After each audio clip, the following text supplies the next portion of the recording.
नाजरीन, अगर किसी से पूछा जाए कि लीबिया की तारीख की अजीम तरीन शख्सियत कौन है, तो एक ही जवाब मिलेगा, मौलाना उमर मुख्तार।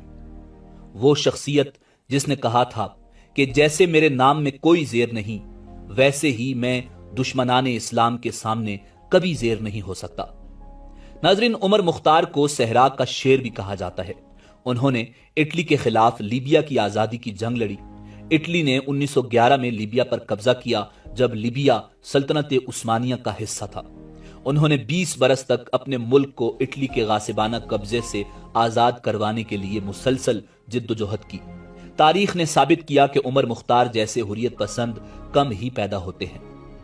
नाजरीन, आज की वीडियो में हम आपको मौलाना उमर मुख्तार के हालात जिंदगी के बारे में बताएंगे कि वो कौन थे और उनका लीबिया की आजादी में क्या किरदार है। जब 70 साल के बूढ़े उमर मुख्तार को जज ने सरेआम फांसी देने का हुक्म दिया, तो उस वक्त उन्होंने क्या कहा था और उनको सरेआम फांसी पर क्यों लटकाया गया। नाजरीन, उमर मुख्तार, जिनका अरबी जुबान में पूरा नाम उमर अल मुख्तार मोहम्मद बिन फरहात अल मुनफी था, लीबिया पर अतालवी कब्जे के खिलाफ तहरीक मजामत के मारूफ रहनुमा थे। वो 1862 में जंजोर नामी गांव में पैदा हुए और बाज मौरखीन के मुताबिक 20 अगस्त 1858 को जोयात जफूर नामी एक इलाके में एक इंतहाई गरीब घराने में पैदा हुए।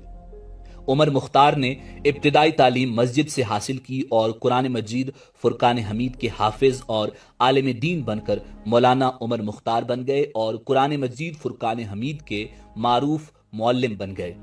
उन्होंने 1912 में लीबिया पर इटली के कब्जे के खिलाफ अगले 20 साल तक तहरीक मजामत की क़यादत की। नाजरीन, अक्टूबर 1911 में इटली और तुर्की की जंग के दौरान इटली की बहरिया लीबिया के साहिलों तक पहुंच गई थी। उस वक्त ये इलाका तुर्की की सल्तनत उस्मानिया के जेर नगीं था। इटली के अमीर अल बहर लियोगी फिरावेली ने तुर्की की हुकूमत से मुतालिबा किया कि वो ये इलाका इटली के हवाले कर दे या फिर तुराबलस और बिनगाजी फौरी तबाही के लिए तैयार हो जाएं। तुर्कों और उनके इत्तेहादियों यानी लीबिया के शहरियों ने ऐसा करने से मुकम्मल इनकार कर दिया था।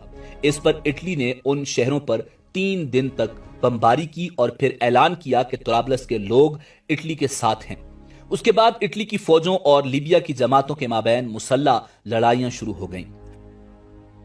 नाजरीन, अक्टूबर 1911 में इटली के बहरी जहाज लीबिया के साहिलों पर पहुंचे। अतालवी बेड़े के सरबरा फिरावेली ने मुतालिबा किया कि लीबिया हथियार डाल दे, बसूरत दीगर शहर मुकम्मल तबाह कर दिया जाएगा। हालांकि लीबियाई बाशिंदों ने शहर खाली कर दिया था, मगर इटली को हर सूरत में हमला करना था और उन्होंने 3 दिन तक तुराबलस पर बमबारी की और उस पर कब्जा कर लिया। नाजरीन, यहीं से अतालवी काबिजों और मौलाना उमर मुख्तार की जेर क़यादत लीबियाई फौजों के दरमियान जंगों का सिलसिला शुरू हो गया। उमर मुख्तार, जो मुअल्लिम कुरान थे, सहराई इलाकों से बखूबी वाकिफ थे और वहां लड़ने की हिकमत अमलियों को भी खूब समझते थे। उन्होंने इलाकाई जोग्राफिया के बारे में अपनी मालूमात का अतालवी फौजों के खिलाफ भरपूर इस्तेमाल किया। वो अक्सर व बेशतर छोटी टोलियों में अतालवियों पर हमला करते और फिर सहराई इलाके में गायब हो जाते। उनकी फौज चौकियों और फौजी काफिलों को निशाना बनाती और रसद और मवासलात की गुजरगाहों को काटती। उमर मुख्तार की जेर क़यादत मुजाहमती तहरीक को कमजोर करने के लिए अतालवियों ने नई चाल चली और मर्दों, औरतों और बच्चों को अकूबत गांव में बंद कर दिया। उन अकूबत गांव का मकसद ये था कि मजीद लीबियाई बाशिंदों को उमर मुख्तार की मुजाहमती तहरीक में शामिल होने से रोका जाए। उन कैंपों में तकरीबन 1,25,000 बाशिंदे कैद थे, जिनमें से 2/3 शहीद हो गए। नाजरीन, इतनी बड़ी तादाद में लोगों को कैद करने के बावजूद उमर मुख्तार की तहरीक रुकी नहीं, बल्कि उन्होंने अपने मुल्क और अवाम की आजादी के लिए मुसल्ला जिद्दोजहद जारी रखी। नाजरीन, उमर मुख्तार की 20 साला जिद्दोजहद उस वक्त खात्मे को पहुंची जब वो एक जंग में जख्मी होकर अतालवियों के हाथों गिरफ्तार हो गए। उन्होंने 20 बरस में ईसाइयों के खिलाफ तकरीबन 100 से ज्यादा जंगें लड़ी।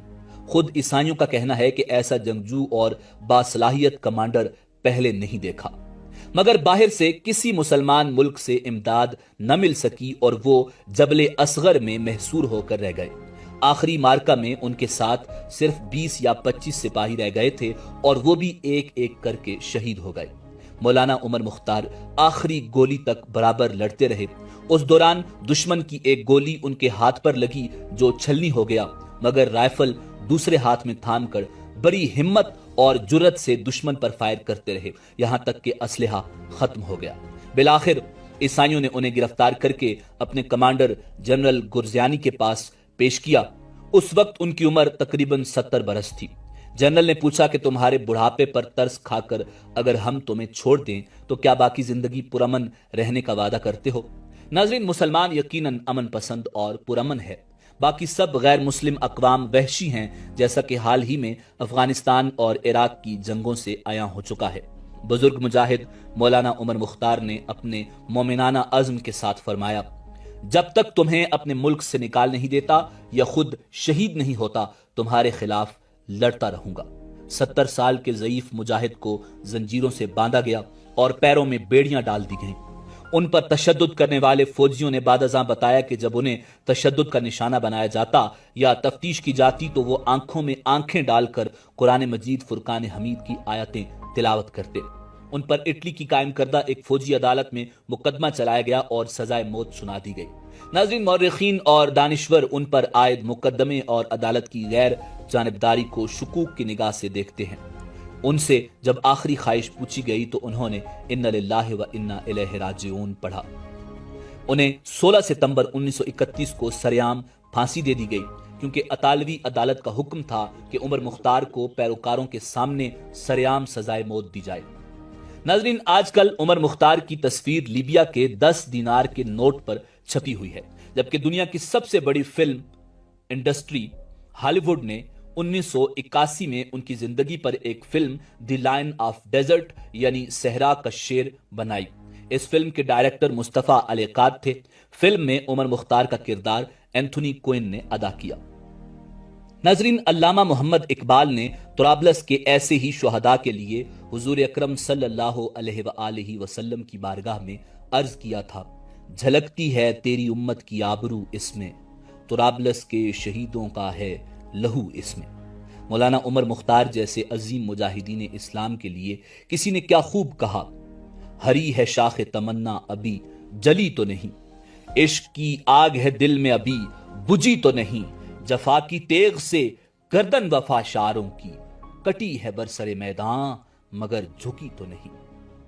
ناظرین، امید ہے کہ آپ کو ہماری ویڈیو پسند آئی ہوگی۔ ملتے ہیں بہت جلد ایک نئی تاریخی اور معلوماتی ویڈیو کے ساتھ۔